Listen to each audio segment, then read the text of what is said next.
Do you guys know this person over here to my left or to my right or whatever? Anybody? Come on. It's Miller McSwain. So he's a better lifer, if you guys don't know. And if you want to turn on your cameras, go ahead. If you don't, you can speak up, whatever you guys want to do. You know how this thing goes. I think most of you have been on, so it's pretty laid back. Anyway, this is Miller McSwain. So he is I put a teaser out. So he's a rocket scientist. Well, what is it exactly? A Nuclear rocket scientist and nuclear. former. I quit like 15 days ago. So that bio is like slightly outdated, but almost there. I see. That's legit. So yeah, so nuclear rocket scientist. You might have to explain a little bit more to us on the difference between a rocket scientist and a nuclear rocket scientist. But anyway, I put this teaser out. I'm like, yeah, what does rocket science and real estate investing have in common? I really don't know. There's no, maybe Miller can help us with that. But the reason I said that is because obviously Miller's into real estate investing, doing it the co-living way, right? Hmm. That's I think that's the new way to do things. There's a lot of those sneaky little things out there, and co-living is one of them. And he also raises capital to do this. So I just think that's all amazing stuff. And you're a young dude. To me, you don't seem you're young. So Yeah. you're on the forefront, brother. I love it. And you're on a space and you're doing super well in it. So he is on today to just talk to us about the co-living model, but also about raising capital for co-living because he's done it. You have how many people, just explain it real quick. You have 40, is it 40 something? You have like 9 doors. Tell me. Yeah. Six houses, which is 41 rooms. Yeah. Okay, so if anybody knows, if you have 6 houses, 41 rooms, that's that's getting creative, and I love it because that's the ultimate cash flow, I really think. I mean, anybody else have a better idea than that? I don't really know. So I love that side of it. So anyway, without further ado, it is Miller time. Sorry, no pun intended. I'm sure you've Never heard heard that that before. before. That's look, I had to say it, dude. I know a Miller time means I'm cracking open a cold one. But right now we're going to listen to Mr. Miller McSwain talk about your life story, where you come from, how you got into this whole model, what's coming up next, how you're raising capital. So without further ado, let's get started, man. Cool. Yeah. So I'll kind of take it back and yeah, talk about how we got into real estate and along the way I'll talk about yeah, how we found partners for our deals and the strategy that we use. And then yeah, feel free to ask any questions along the way. I know, there's not really any great guides out there for co-living. So I know a lot of people have a lot of questions about it. Yeah, so feel free to jump in and ask along the way. But yeah, so basically to take it back to high school very briefly. Yeah, I kind of got introduced to like personal finance in an economics class where I had this coach who did not teach us economics at all. He just threw Dave Ramsey videos up on the board. So, which honestly was way better than me learning about, fractional reserve, like banking and like all that kind of stuff. Instead, I learned about, Dave telling us, oh, hey, put this amount of money into this, investment and look what it does. There's this whole like, exponential growth type trend. So got introduced to that concept. And then throughout college, just had some made money through internships and stuff like that that I would throw into index funds or mutual funds or whatever. And along the way, got interested in real estate as an alternative to investing in the stock market. Not a crazy story there. It was kind of just like I was on YouTube and found bigger pockets, like a lot of folks did, and fell down the rabbit hole, listened to podcasts, all that kind of stuff. So, started to get closer to graduation. And at this point, I'd been educating on real estate, throughout the last 3 or 4 years of college. And my fiance and I at the time were, we knew that we wanted to house hack. Right. That's easy first step, makes the most sense.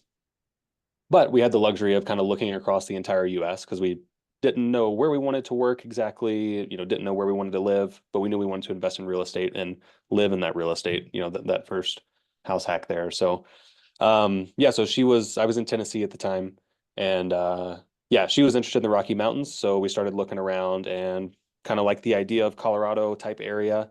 So then my like data driven, type, mindset dove in there and started doing a bunch of market analysis. But we weren't exactly looking for co-living at the time. We were just looking for a good rental market in general. but didn't know exactly what strategy we were going to use. But ultimately, we ended up, looking at a bunch of cities, looking at how much rents were in those cities, and looking at how expensive properties were in those cities. And Colorado Springs kind of had the best balance of, hey, rents are still pretty strong, and purchase prices weren't too crazy yet. So we ended up landing there. We also, like the lifestyle and the views and the weather and all that kind of stuff. But yeah, so decided to buy there, found an agent, and then went under contract like 3 months before graduating. And we found a lender that would like accept our, like job offer letters that we had. So yeah, ended up closing, a month or two before graduation. And so we're sitting in our dorm rooms and just, itching to go like see this house that we own. And but having to wait, a month or two until we actually graduated. But so yeah, ended up graduating, got jobs. So once we kind of picked the market, then we started looking for the jobs we wanted, and then we found the actual property we were going to buy. So we already had our jobs lined up and everything, but got here, moved into that house. It was a 5 bedroom at the time. This is like 3 years ago. It was like $450,000, I think is how much it cost. And we ended up just living in the basement and had to figure out what we wanted to do with the upstairs. Right. So usually your options these days and 3 years ago, if you have a single family house and you want to get cash flow, it's like you either have to, rent out by the room, you have to do a short term, or you have to do a midterm, right? Those are kind of your big three options there. And when we evaluated those options, short-term rentals weren't super viable just because in our city, like a lot of larger cities, there's, restrictions against having short-term rentals. So here that restriction is you can have a permit while you live in the house, but once you leave, it becomes very difficult to get one. So, we didn't really want to short-term half of the house. And then when we left a year later, to go buy another place, we didn't want to have to like change the strategy. So I kind of left midterm and room rentals. And I don't know, I just kind of like the idea of room rentals. They're honestly, they bring in similar amounts of cash flow. They're totally different types of work that you have to do as far as like management goes and furnishing and all that kind of stuff. But I like the idea of room rentals just because we're coming out of college. We have experience with exactly that, right? We've been living with roommates for the last 4 years, essentially. So we kind of had a unique spin that we could apply to it, like just because of that experience of living in it. So we decided to do that, rent it out, the top 3 rooms. It worked well. It's pretty easy to do at a small scale. Like, hey, we have 3 rooms to fill up. You can do it kind of willy-nilly and not, worry about being super systems driven and all that kind of stuff. But I knew that we were going to buy a second house hack and, wanted to repeat the process. And it's something where, especially at the time, I knew of folks who were renting out rooms, but they were only doing it in their own house. Like once they left the house, they turned it into a midterm or, turn it into something else. No one was really doing room rentals at scale. But there was no reason that you couldn't as long as you built the system. So that's kind of what we tried to do while we were living with those 3 folks, built the systems, built the processes. Because while it's easy for 3, we knew one day it'd be a lot harder with more folks. Um, moved to the second house hack, still living there right now. Like I'm in the basement right now in one of the bedrooms. Nice. And yeah, there's 3 or 4 bedrooms upstairs. At that point, we got really good at the systems, after having doing it twice. And I'm not really a fan of skipping steps or pretending like you're somebody you're not or anything like that. So, I felt like we had the experience at that point, doing it for a couple years, documented how we do everything, proven that it can cash flow. So at that point, we started to look for partners so that we could buy more properties, more than just one per year, which is kind of all we could afford. We could only really afford like a 5% down per year, kind of thing. So yeah, I ended up, reaching out, looking for partners, found one, bought that property, never lived in it, but rented out by the room. Did it again, did it again, did it again. So at this point, we have those 2 house hacks and we have 4 properties that we purchased with partners. Yeah, so that kind of brings us up to today. So okay, so today, and you started this when again? Give me the date that you originally got that first house and started moving. Yeah, it was like 2.5 years ago, I think. It was during COVID. So Okay. yeah, like Okay. 2022 yeah, Okay. early 2022, I think. And all these properties are currently all in Colorado, right? Yep, all of them are in Colorado Springs. Okay. Okay. So now from there, and you guys, so you hacked basically two, right? You're Mhm. still in one right now. Okay. And you have a total of how many again? Yeah, so two that we owned ourselves with the house hacks, and then bought four with partners. So we have a total of six. Six. Okay. So two on yourself, four with partners.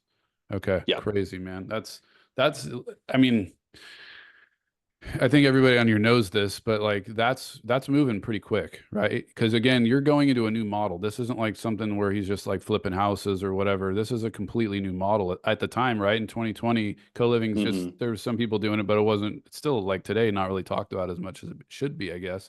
But that's pretty impressive, dude. In that amount of time that you guys were able to get that process moving. And when I say you guys, it was you and your wife at the time, right? Hmm. It's still Yep. okay because you've been married, Yes. just celebrated an anniversary, right? Yep. 2 year. It was a lot. We graduated, got married, bought a house, and moved across the country, like That, within a span of like 4 weeks. that's So incredible. That's my wife and I, we work, like I said, we do everything ourselves too. And we've been yeah. partnered in doing real estate for almost 20 years. So Yep. that's super awesome that you work with her and then you guys can do this together. So, okay. So with that said, so we got through that point. Now let's talk a little bit because I want to get more into the co-living space because again, I think a lot of people on here really like that. But at the same time, I want to hear the creativeness and the crafty side of how you're raising capital because you have four Yeah. partners. I want to hear a little bit on that. So if you could talk now a little bit on that space of like how you wrote that up, how did that look like? Do you do a presentation with people? Kind of go through that for me. Yeah. So there's a lot of different ways to dice partnerships. So the way that we got into this was we read Matt Faircloth's book from Bigger Pockets, Raising Private Capital. And that's like totally like raising private capital does sound very scary until you hop in calls like this or you read a book like that. It's like, oh no, like, here's kind of the steps, here's the framework. And we followed his framework almost to a T. But he kind of breaks it down as, you can either have like debt partners that are like, usually you're going to be using that for flips or something where, hey, I need $100,000. We'll secure it with this asset and I'll pay you interest and then we'll pay you back. And now you're totally out of the deal, right? I used your money, paid you back, and now you're gone. Or you can have equity type partners, which is what we opted to do for this, where yeah, someone likely brings capital to a deal, and now you both own the asset, and you both share in the ups, share in the downs. So split the cash flow, split the appreciation. But if more money does need to be contributed, now you're both kind of on the hook for it. So bigger upside with a potential for downside. Um, so that's kind of the path that we opted to go. And the way that we found our partners. So I guess we bought this first deal, had a partner, bought the second deal with a different partner, and then bought the third one with a couple, and then bought the last one. So that first partner we found just through, classic like in-person networking. I was in a mastermind group that's based out of Denver, and he's actually in Better Life now. His name's Ken Hobbick, but yeah, so we were in a mastermind together, and I ended up going on up some podcast, like local type podcast, and he heard the episode, and we already had each other's phone numbers, and I've talked and all that. And he just texted me, and was like, "Hey, I have some IRA money that I want to put into something. Sounds like this could be a good idea if we went into it together." And I'm like, "Oh shoot, like." Yeah, let's do that. So it's like the best, like, text I'd ever gotten. I was just like, hey, do you need some money? Like, I have some. It's like, Yeah, never gotten a text like that before. that's incredible, man. And I love that side of it, right? Is I think like you said, you kind of got yourself out there, you were talking about it a little bit, obviously, and then someone picked up Yeah. on it. And then it just kind of so yeah, I guess talk about that. So how did that whole thing work out? Did it just kind of like, hey, I want to lend money and he's never done it before either, and you guys kind of worked the system together? How did you all work through that? Yeah. Yeah. And I guess I'll say I was intentionally looking for partners at that point because in my pod group, in Better Life, one of my pod mates had brought up like, hey, like you're doing pretty good with this. Like, you have some experience, whatever, like you could probably pull in partners. And I was like, I don't know, like, scared. Like, yeah, you really think so? So then that's kind of when we went down the route of educating. And so whenever I went on this podcast, I specifically was like, yeah, we're looking to, scale this, if anybody's interested in like in partnering. So I did throw that out there. Like you said, get the name out there, get the idea out there, all of that. Um, but yeah, so yeah, we had a conversation, basically him saying, yeah, might want to do that. And at that point, I didn't really have any documents already prepared because I didn't think anyone would reach out so quickly. It's like I made this decision and like within like a week, this guy reaches out. And so, scrambled to make like a slide deck. Pretty simple, and it's pretty similar to the one we use today, honestly. But it's just like, hey, this is what co-living is. Because most folks don't really know. Here's some pictures of how we do it. Like here's, kind of to show some of our experience. Like here's some of our areas that are furnished. Here's some like remodels that we've done to like build rooms. Here's what they look like when they're done. And then just kind of roll into here's what the returns look like for those deals. And then here's what the returns would look like if we were to have bought that deal together, after we start splitting things and someone brings this amount of money and all of that. So kind of just generated that slide deck. I mean, he lives an hour away, so we just hopped on a Zoom, went over the numbers, went over the pictures, all of that. And he's like, "Oh yeah, cool. That sounds good. When you find something, then we'll get more serious about it." So that's usually kind of how it goes. It's like I'll have a lot of intro calls with people. So like those 4 partners that we have, we've probably talked to 80 potential partners, Wow. Okay. I mean, like anything, it's a funnel. So I mean, we bring a lot of folks into the top, have some conversations until we get down to the couple who are actually serious. Okay. Yeah, so presented those slides and then just pounded the pavement looking for deals. Found one, presented that to him, and then we, moved forward with that. So the way that we structured it, if folks are interested in that, as far as like responsibilities, who brings cash, how do we split things? Again, there's a lot of ways to dice this, but the way that we did it is responsibility wise, it's not exactly a passive investment. Like we're not in like syndication type territory. We both do have say on what happens. Like, oh, we're doing this remodel, we're running out of money for the bathroom. What do we do? Like we're going to chat about that. It's not like I'm a GP making all the decisions and he has no power. But the typical day to day, type responsibility is I find the deal, get it under contract, negotiate it, get it closed, that those sorts of things. Manage the tenants, manage the remodel, and do bookkeeping type stuff. And then the other side of it, my partner, they're bringing cash for down payment, closing costs, remodel, so all the initial cash that we need, some initial reserves. And then yeah, they're make decisions on the bigger type things with me, but the real like day-to-day type stuff they're not so much interested in. And then last piece of that is the returns. So what we do is just split cash flow 50-50, easy peasy. Usually we're making like 24 grand a year or 2 grand a month in cash flow. Split it. We each get, 1,000 for the month. Cool. And then as far as the equity goes, whenever we do a, cash out refi or we sell or something like that, then we'll, the priority is to return capital back to them. So if they put 150 grand in and we pull 150 grand out, cool, they get all that back. And then after that, we'll start splitting any additional equity 50-50. Okay. Okay. All right. And then obviously they're getting a share. So you said 50-50. So you guys are splitting everything down the middle 50-50 is that how the whole thing's set up too? Is it's literally you own 50% or they own 50%, or are you guys, is that model a little bit different? Yeah. So we have the way that we buy them, and there's different ways to do this too. Like I said, so many ways to dice this.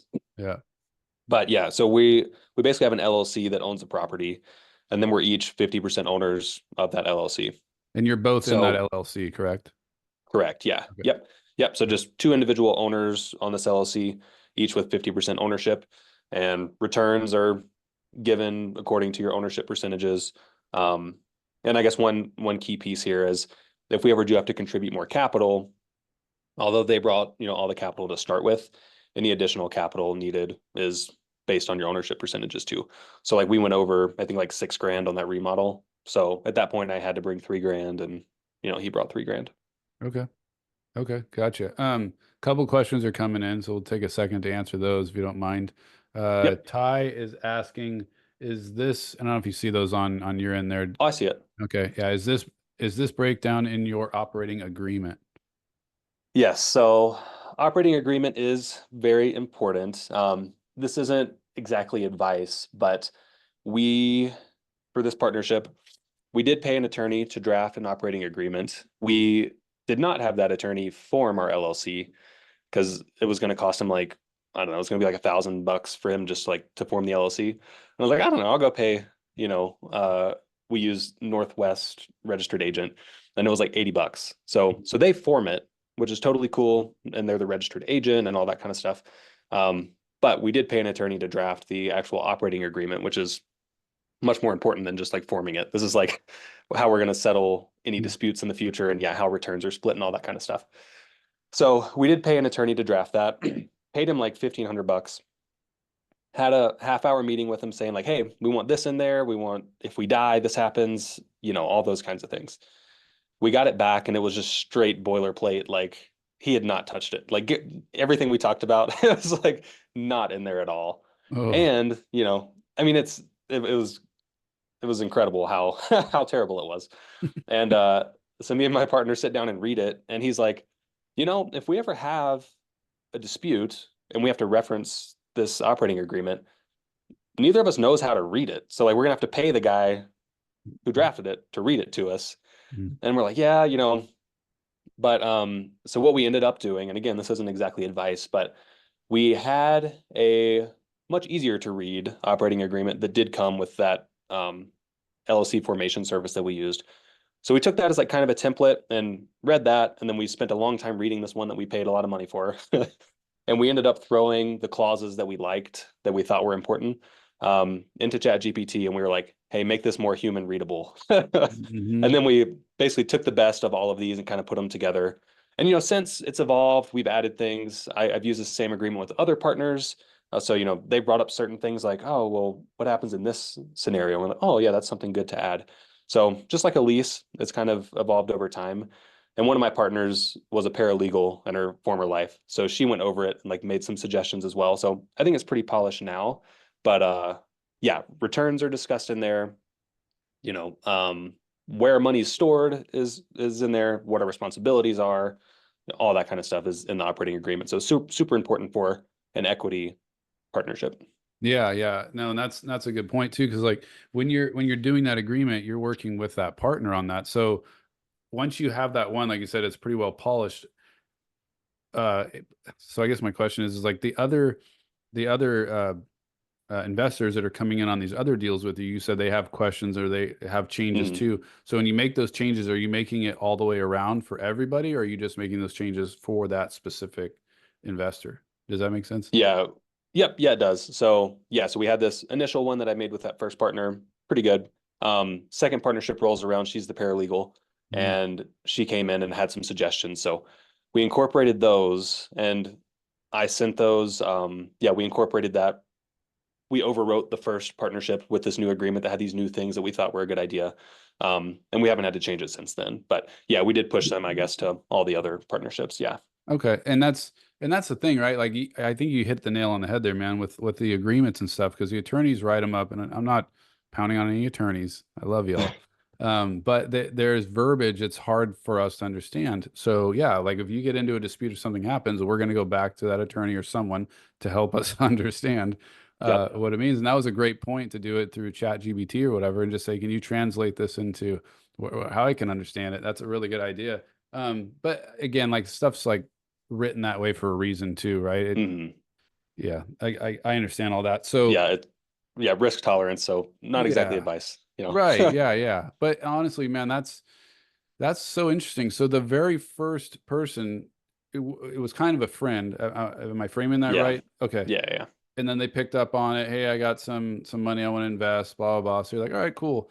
And then you two, I love that because it's like you weren't working with a stranger, you're working with a friend.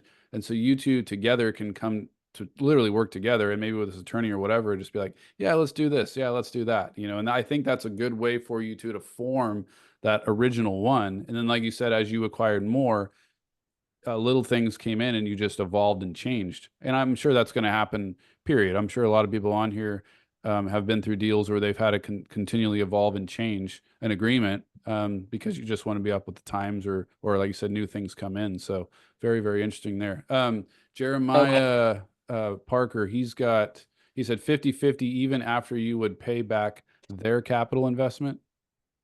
Yeah, so this is where it's kind of, pros and cons of equity partnerships versus debt type partnerships. Right. So with debt, yeah, you receive this loan from them, you're going to spend time paying it back. Once it's paid back, they're out of the deal, right?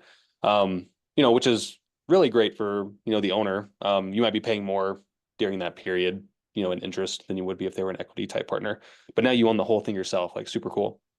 Okay. So with equity type partnerships, I mean, you could structure it differently, but yeah, even once their initial capital is paid back, they're still in the deal, which is great, honestly. I mean, there's a lot of industries, or there's a lot of different parts of real estate where, you have clients, and a lot of the time folks just do things to benefit themselves in the short term. And then like that totally blows the relationship with that client. Like they're never going to come back. So kind of thinking about it in that sort of vein.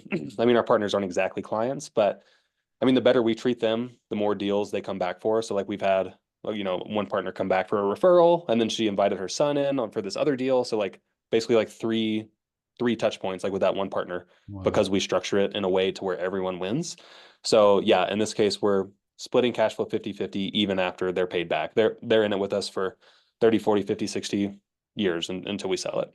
Wow, wow. Okay. Yeah, and that's another cool part of that. So this very first deal, uh obviously people talk, right? And that's kind of how this whole thing started. Yeah. And that's, man, I say this all the time when we get to raising capital, you have to talk about what you're doing. Like if you don't talk about what you're doing out there, nobody's going to know, and then no one's going to invest with you. It's not rocket science, going back to the Rocket Man here, right? Honestly, like you guys, when you think about it, and I think we all know this now, but like if we say something like with Miller, you are on that podcast or whatever you're on, you spoke about something, talking, and then all of a sudden people come up. Well, then the floodgates can open, right? Like from that point, now all of a sudden you're going to have more and more people calling you. They're going to call you either through something they heard, or they're going to talk to that investor, your buddy that had the first deal with you, and he's going to say, you got to talk to Miller, blah blah blah, and then it just starts happening. So that's an amazing point, dude. And it's so exciting. Like it's not just with co-living, it's with anything, any type of Mm-hmm. deal you're raising capital, and you're working in that space. If you get it out there and you start telling people, whether it's on social media, however you're going to do it, and people hear about it, they're going to invest in the deal, right? They're going to invest in Miller too. Obviously, Miller's a good dude and they see that, but they're going to invest in the deal because why? We want good returns. And they're going to look at that and go, yeah, why not? And once they get in the deal, and everybody's afraid of that, but once you get into the deal and you start working the deal, then guess what? You like it, then you're going to go tell your friend. If anything that we like, we go tell somebody about. Oh, dude, you got to try this. You got to go check it out. This is a great thing. Blah blah blah. Right. So anyway, sorry, I'm getting on a tangent here, but it's just exciting, man. I just love that whole side of raising capital. I love, like, first off, you guys getting into this space, and then you and your wife going through it within the 2 years or 2.5 years or whatever, where you guys are at now. And like you're speaking straight up on this stuff, and you know it like the back of your hand, which is amazing. And I really feel like we're just getting up the mountain on co-living. I really think like this Mm-hmm. is going to get really, really, really, really big. So it's just awesome that you guys are on the ground floor with this. And why not? I think we're on one of our last calls, we were having a discussion, and on that last call, we were talking to a guy that just got into co-living, and he was super excited about it.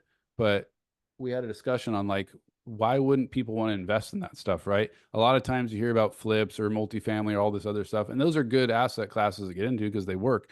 But like co-living, there's a lot of good returns and stuff in there. So like for him, he was saying, yeah, I already have all these people that are wanting to talk to me because they're blown away about the cash flow and what I can get out of this one property, you know? So anyway, amazing stuff, man. Let's do a couple more questions here. Coach Ty, you said, how are you choosing the assets? I like that. Yeah. So if you mean like how are we choosing um, each property that we're buying? So yeah, if we want to dive kind of more into the co-living type stuff, yeah. So co-living is a totally different beast. from other strategies. Super different from long term, super different from short term, super different from midterm. So you're looking for a different type of property than you're looking for with other strategies, right? Um, it kind of depends, but some of really what it depends on is your location will depend on which type of renter you're looking for. So there's different types of folks who might want to rent a room. Kind of the easiest one to attack and like the one that will serve, a lot of folks is looking for areas like cities and areas of town that have, difficulty with affordability. So, at least in our city, and this is similar for a lot of metros around, but our one bedroom apartments are like $1,600 a month.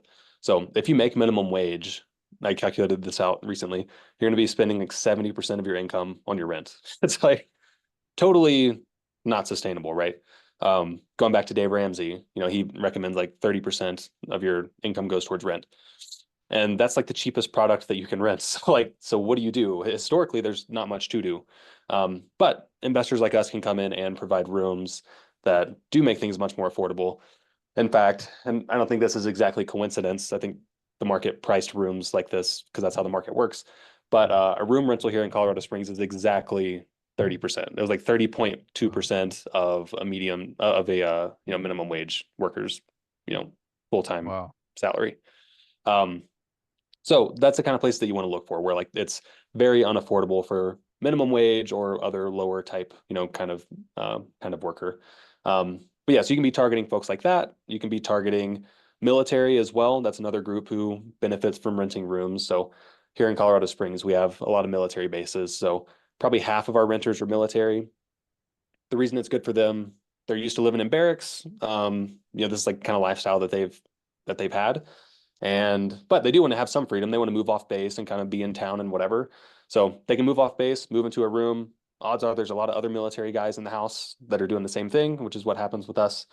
And they can save a lot of money because at least here, their housing allowance is like 1,800 bucks a month or 16 or something.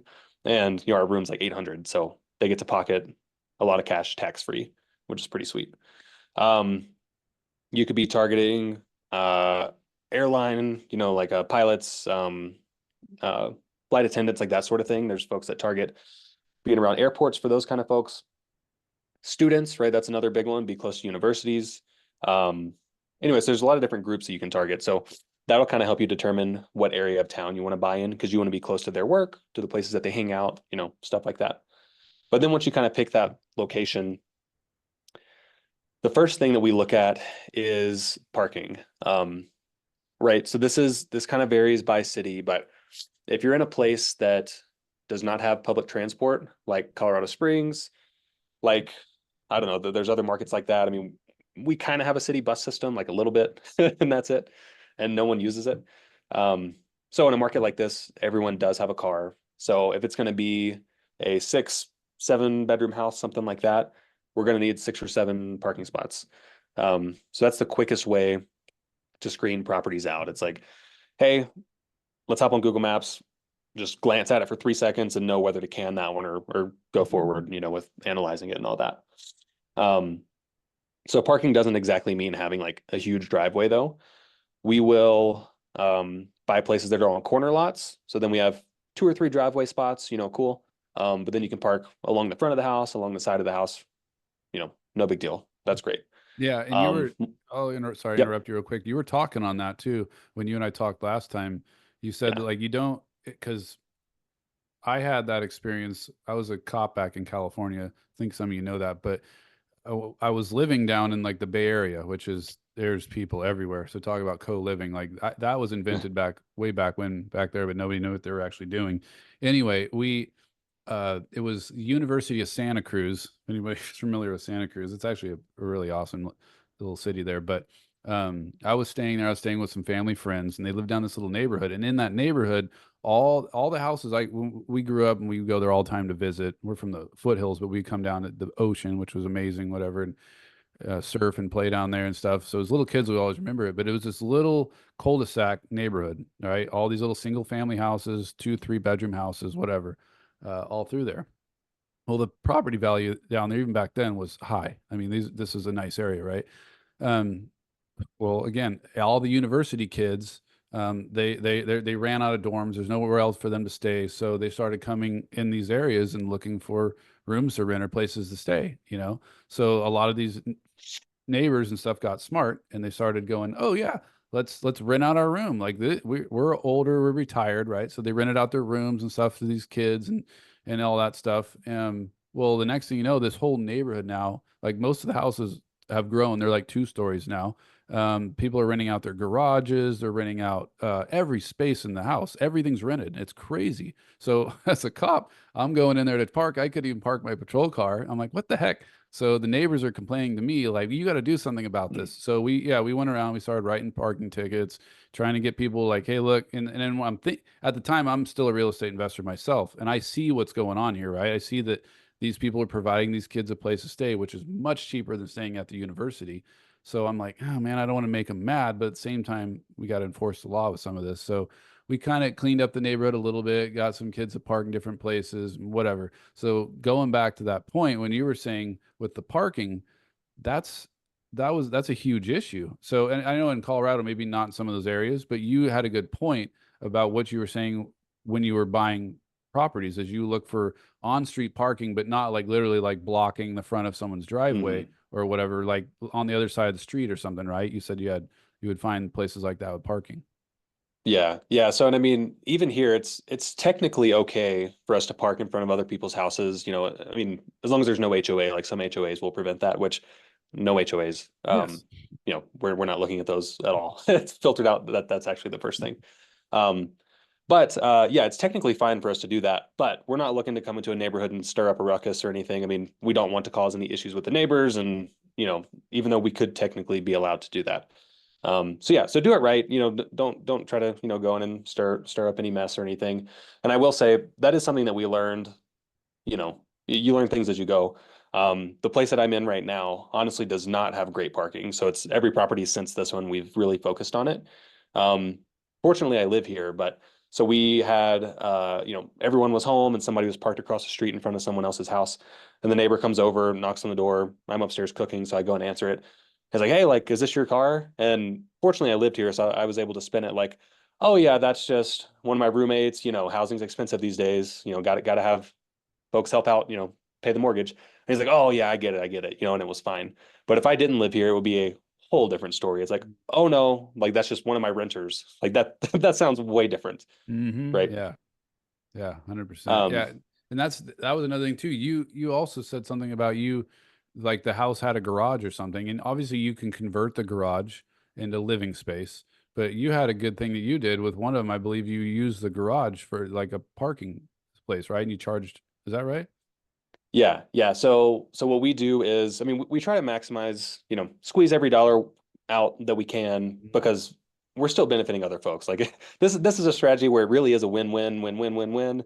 It's Yeah. like, yeah, the owners, we get triple the income. Like these houses would normally rent for like 2,200, and at some of these we get like 7,000, but we're usually closer to six. So like stupid, crazy income. The residents, like as we've already talked about this, but like they need affordable places. The city itself, like just doesn't have cheap housing. So this is like good all around, like for the city itself. But yeah, but there are still ways that we can make additional income. So garage spaces are one of them. Anything that's in like limited supply at the house, that only one or two people can use, like, okay, well, there's probably one or two people in the house that, would splurge and pay for it. So garage spaces, we rent out for like $120 a month per spot, which was which blew my mind. I think we we rented the first one, like, email everyone, hey, $60, like boom, taken. Next Mm. time, $80, taken. It's like, and we got up to 120, and that's kind of about where we're sitting now. But and that may sound like not a lot of money, but when you have a two-car garage, that's $240 a month. Over the year, that's like $3,000. Like Right. if you're break even and now you're 3,000 a year positive, like wow, that's Yeah. that's a game changer. Right. No, and that's what's so cool about all that is like this is why I like that space so much. And I want to get into the inside of the house and talk about that because Yeah, I think that's where a lot of people in here, if they're looking at co-living, like, okay, how do I manage all these cats? Like what's going on here? yeah. Like, well, let's get into that in a second. But I think we were talking too about you can even have like if you have a storage shed in the back, you can rent out the Hmm. storage shed. Like there's so many hacks to co-living, that there's yes and no, there's stuff in multifamily and all these other spots, but it's just cool that it's in a smaller scale, but you're adding so many people into these places.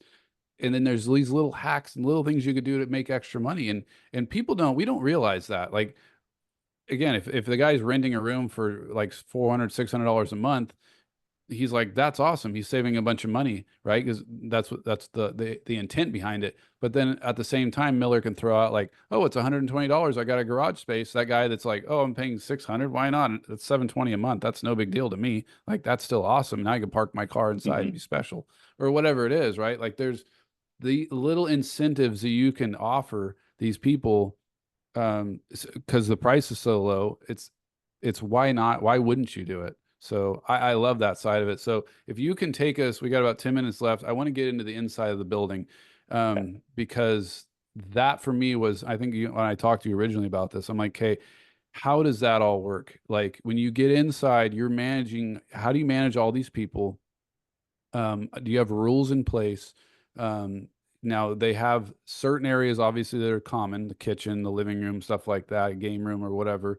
And then how do you also make it interesting for them? Because you don't want to make it like, because again, I feel like there's going to be these people that are going to get co-living, and they're going to pack these people in like rats. They're just going to shove them in these rooms everywhere and make every little thing a room in a tiny little kitchen. And good luck to everybody and get everything they can from them. So with that said, how do you actually house those people? How do you make it interesting? How do you make it like a cool atmosphere where people are like, oh, we all get along? Spill the beans, man. I'd love to hear it. Yeah, so on the pack rat thing, this is one reason that I do talk about this strategy a lot, because there are folks hopping into this strategy who I feel are treating their tenants a little bit like rats or cows, whatever. There's like these things that are kind of making them income. So, people are doing it, whatever. But I don't like the idea of turning every space into a bedroom. We are pushing community. Like not everyone does that, but so for example, we're keeping the living room. We're keeping a living room. A lot of places in Colorado have living room and family room and sitting room, all that kind of stuff. So we'll keep a living room, put couch in there, put TV in there, um, so they have kind of a hangout space. We'll furnish the kitchen similar to like an Airbnb. You'll have your pots and pans and everything except for your food, basically. We'll, put shower curtains in the bathrooms, that sort of stuff. But so we'll furnish those spaces. And then to further kind of foster community, we just started doing this within the last 3 or 4 months, but we have like community events now. So things that we can do remotely, like order pizza to the house and like just message everyone, hey, pizza's showing up Friday at 7, somebody answer it and, you know, get to know each other over, a couple slices of pizza. Um, that's something where we feel good because yeah, folks are making new friends, maybe 20% of them make like a friend that night, cool. When you have enough rooms, like that's kind of sizable. But really it comes back as well because I'm sure that lowers our vacancy. It's like now that they know the folks in the house and they're not just like the classic room rental person is going to just be like creeping around the house, trying not to talk to anybody, whatever. But as soon as you know one person, like that whole vibe changes. Mhm. Um, yeah, so community events, that's been a great thing. Um, yeah, but then as far as how we manage them, um, like I said, my wife and I were kind of coming out of this room type situation ourselves. So there were some things that we could fix based on our experiences. So right whenever I was in that kind of housing, I moved into this apartment with two random guys. They'd already been there for a year. So I open up the fridge and like there's no space for my stuff. I open up a cabinet. I can't put my rice cooker anywhere. Like, it's just all overrun. There's like 10-year-old avocados in the back of the fridge because people have just cycled in and out and no one's ever cleaned the fridge out. Um, so we label the fridge and pantry. So folks have, room one has the shelf, room two has the shelf. We found that we can have about 6 people to a fridge, Wow. which may kind of vary, with the market, but at least here, especially all these military guys, they just DoorDash everything, like absolutely everything. So the kitchens really don't get used a whole lot. But yeah, label those spaces. The other thing is we provide shared supplies for the house. So this isn't something I've heard done commonly by other operators, but we provide toilet paper, paper towels, trash bags, dish soap, any of those things that are shared that, somebody's going to buy them, and then if another resident uses them, now they're kind of button heads, like, oh, you used the toilet paper, but you haven't bought any in months, you know. Um, and all this stuff can be done remotely too. Like we just have a QR code set up on like the supply closet that essentially takes them to a Google form, and it's like, hey, I'm at this house running out of this stuff. And then, I get that notification, or our assistant or whoever, order it on Amazon, shows up in a couple days. Like Wow. it's really not rocket science. Like it's that easy, right? Um, That, yeah. yeah. So some of those things have helped. Yeah. Yeah, and that's super cool. Okay, that's what I'm talking about with the inside stuff, and I appreciate you giving us some of the tips on that because I myself I definitely want to do this. Actually a while back, my wife and I were looking at a place we wanted to do co-living, and it just didn't pan out on the numbers for the house. They wanted too much for it, but Yeah.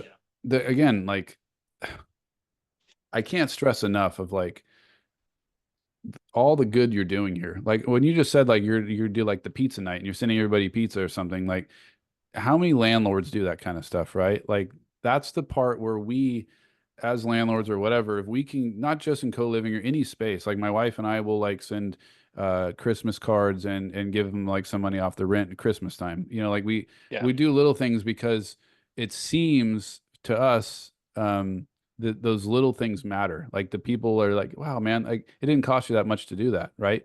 But it's the thought that counts that keeps them like, man, these people are super cool.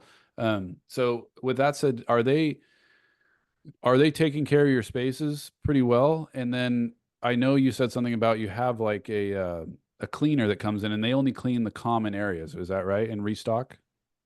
Yeah. Yeah. So Megan just asked that in the chat there. So yeah, Yeah. so we have a house cleaner that comes through. That's helps with multiple things, right? It helps reduce tenant conflict because there's going to be someone, you have 7, 8 people, like someone's going to be messy, like that's just how it goes. So it kind of helps with that. It helps keep the space in good condition whenever we need to go do a tour, when one of the rooms is vacant.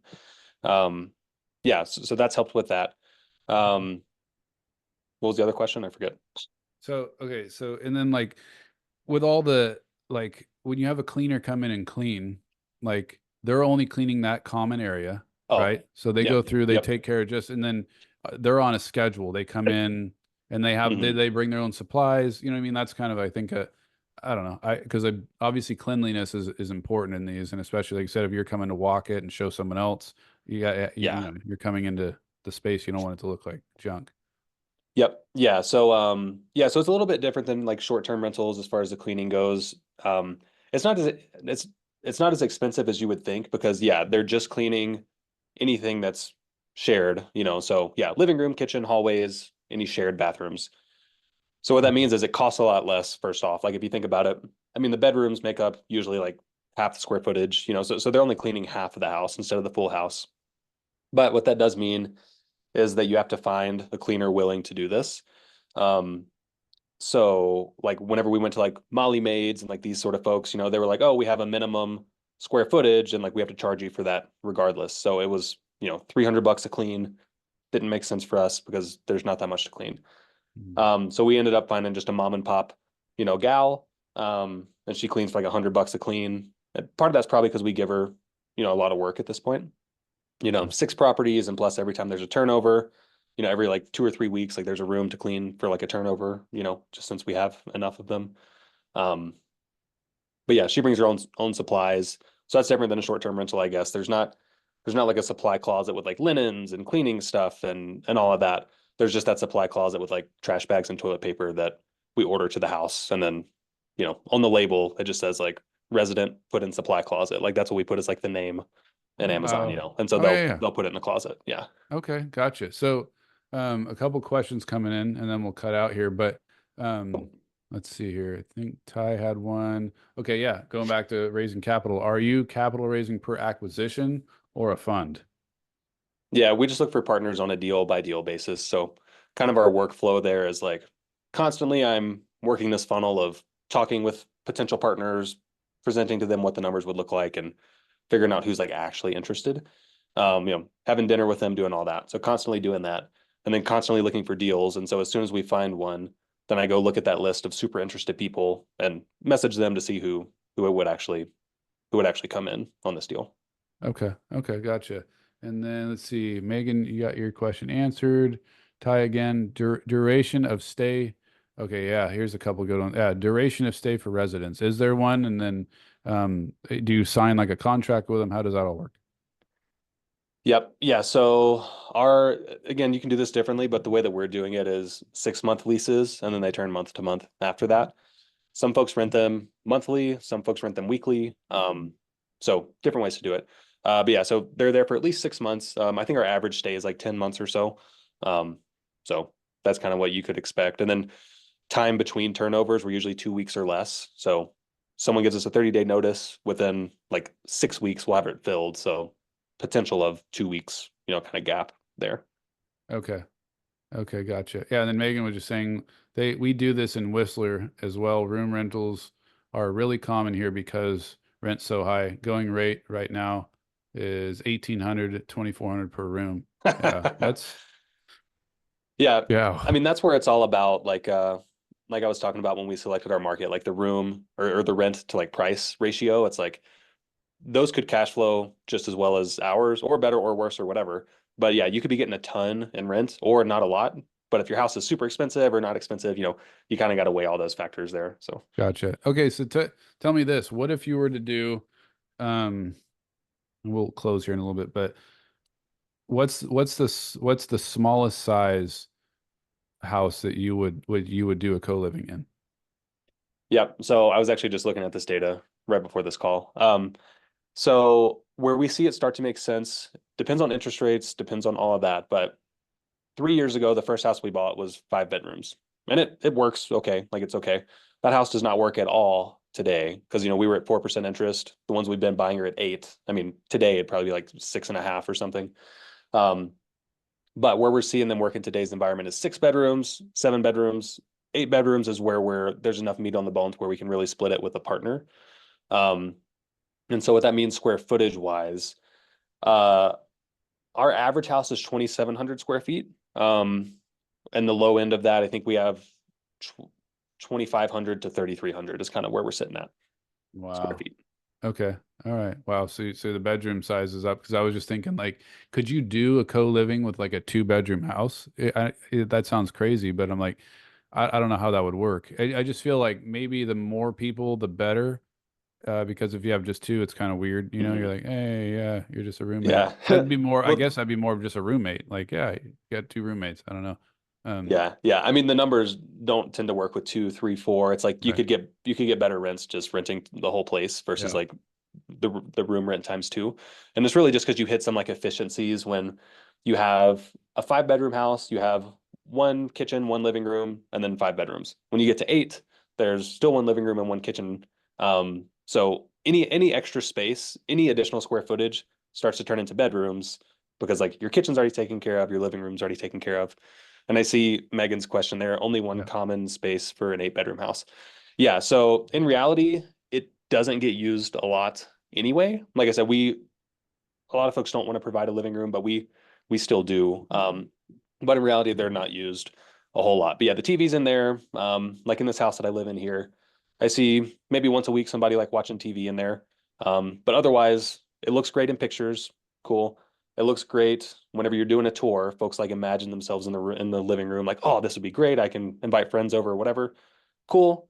In practice, I don't use it a ton, so it doesn't end up being an issue with 8 people. Gotcha. Okay. Amazing, dude. This is seriously like the co-living stuff. Okay, let's see. Unless, okay, yeah. Ty says unless you do it like residential assistance, like assisted living, then three-quarters may work, or three, four, or three. Yeah, I get. Okay, I know what you're Oh, saying. that's fair. Yeah. Yeah, that is for sure. But man, you guys, co-living, like, come on. I just I don't know, man. I'm throttled by it. I'm super excited about it. The more I talk to you, man, it's just motivating to hear. I love your story. I love where you and your wife started, like I said earlier, and where you're at today. And then you just like people think about this. How old are you, by the way? 26. 26. He just left his job as a nuclear rocket scientist at 26 years old. Can we get an applause for that? That's like insane. Like I'm 44 and I'm not I'm now just doing it by myself or my wife and I with no W-2, but at that age, dude, come on. Like give the man a hand. That is amazing. So I totally applaud you on that. One other question real quick. How do you handle overnight guests? Okay, so that was a good question about you were saying like yeah, you want to bring friends over or whatever. How does that work real Mm. quick?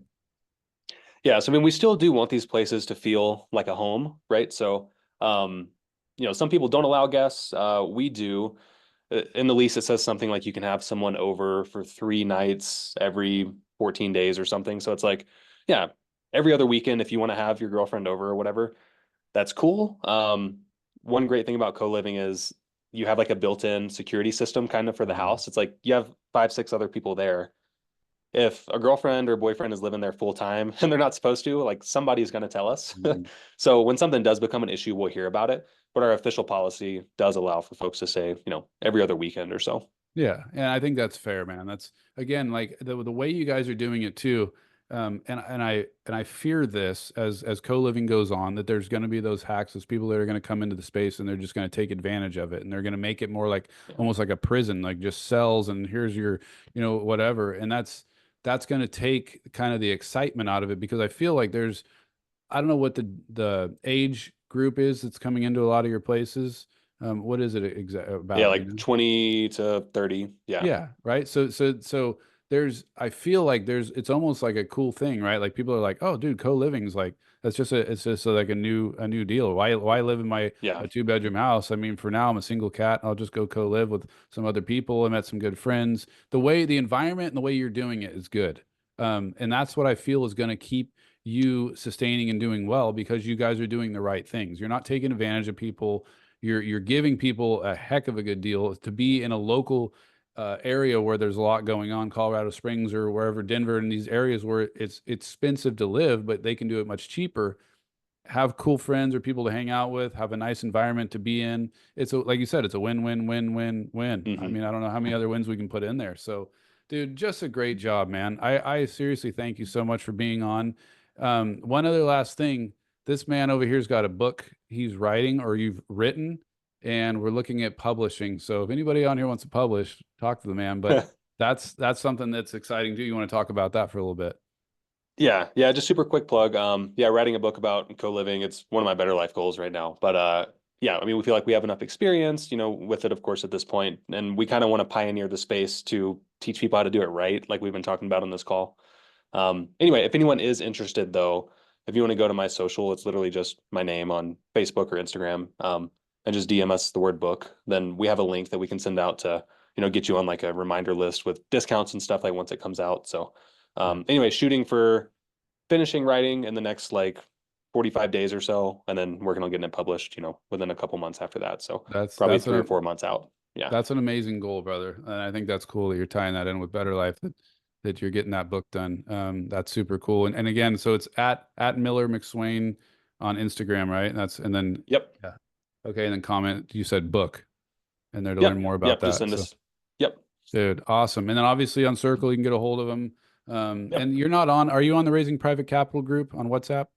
I'm in the WhatsApp. Okay. Honestly, it's muted because like it's a really popular group and it blows up. But I glance through every once in a while. Yeah. So Well, people are passionate on there, man. I love the yeah, group. man, It's it's it's been great. awesome to have such good people Oh, on there. And you there guys, is a co-living WhatsApp group also if anyone wanted to join. I don't run it, but I'm in there. So okay. Okay, cool. yeah. Yeah, good info, man. Appreciate it. So listen, Miller, thank you, brother. Seriously, you did an awesome job. This has been so informative just on the raising private capital side of it, along with learning about the whole co-living space. I mean, this is just again win win win win. So, and it's Yeah. not rocket science. That's also his thing. It's not rocket.co is the Yep. website. You guys can go on there, check out his stuff on there. Yep.